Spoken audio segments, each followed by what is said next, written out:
Hello everyone and welcome back. Hope you're all doing great. Today's video is about how to bring your plants indoors in winter season. So without any further ado, let's get started. When you are bringing your plants in, make sure you have a proper plan.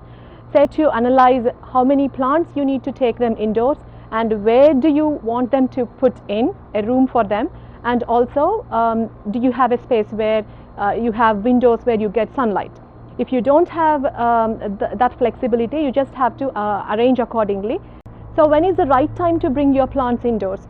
If the temperatures are below 50 degrees Fahrenheit or 10 degrees Celsius, then they can't survive outside.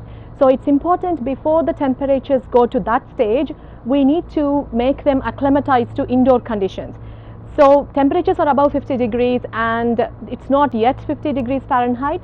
Make sure you bring the plants for a couple of hours indoors in the daytime and move them back in outdoors, and that way they are acclimatized to indoor temperatures, because the sunlight they get outside is not the same as the sunlight they get inside. So if you bring them around the frost time, they would go into shock and that will stress the plant and they will die. So before the temperatures drop down, just acclimatize the plants, that way they are happy. And the second thing is, when you are bringing them indoors, that means you don't have enough sunlight. So if you have a place where you put the plants by the windowsill or by the patio doors where you get sunlight, then they should do good. But if you think that's not enough, then you can buy artificial lights or grow lights. You can buy them in Amazon. So that way they thrive well. And when the plants are indoors, that means the evaporation is not that much. So you need to cut down on watering. Make sure the soil is dry before watering. For that, best way is finger test. If you put your finger down in the soil 2 inches down and you feel dry, then you can water the plant and just make it dry, evaporate in its own time. So the second thing is, cut down on fertilizing as well. They don't need fertilizing in winter season, so that way they do good. The second point is, walk around your garden and check which plants you want to bring them indoors.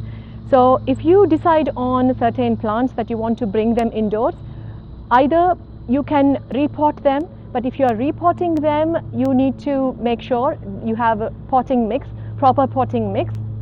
And if you don't want to repot them, just bring them indoors and check for the pests. So the third point is pests. So when you are bringing your plants indoors, that means you are bringing in pests with them. We don't want that.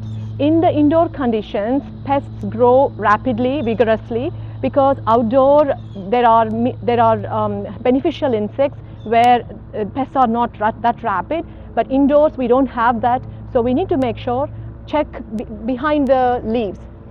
If you see any aphids or mealybugs or spider mites, target them before you bring them in.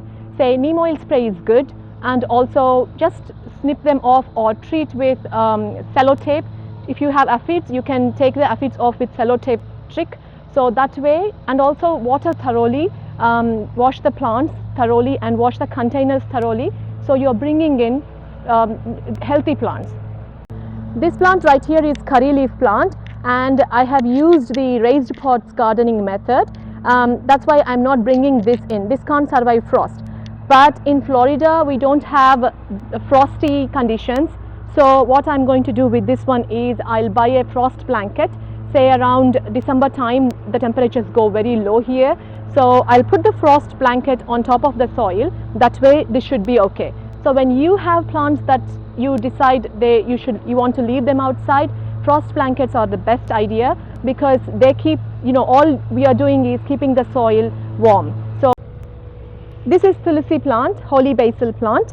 This one you can decide on either to keep them indoors or just store the seeds, the dried seeds, for next frost to over, and then you can sow them indoors and bring them outdoors. That way Tulsi grows vigorously, so you're not losing on much on Tulsi.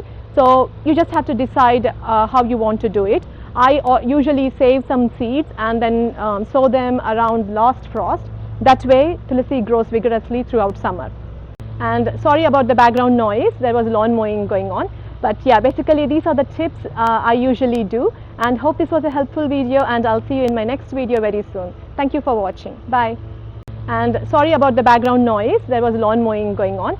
But yeah, basically these are the tips I usually do, and hope this was a helpful video, and I'll see you in my next video very soon. Thank you for watching. Bye.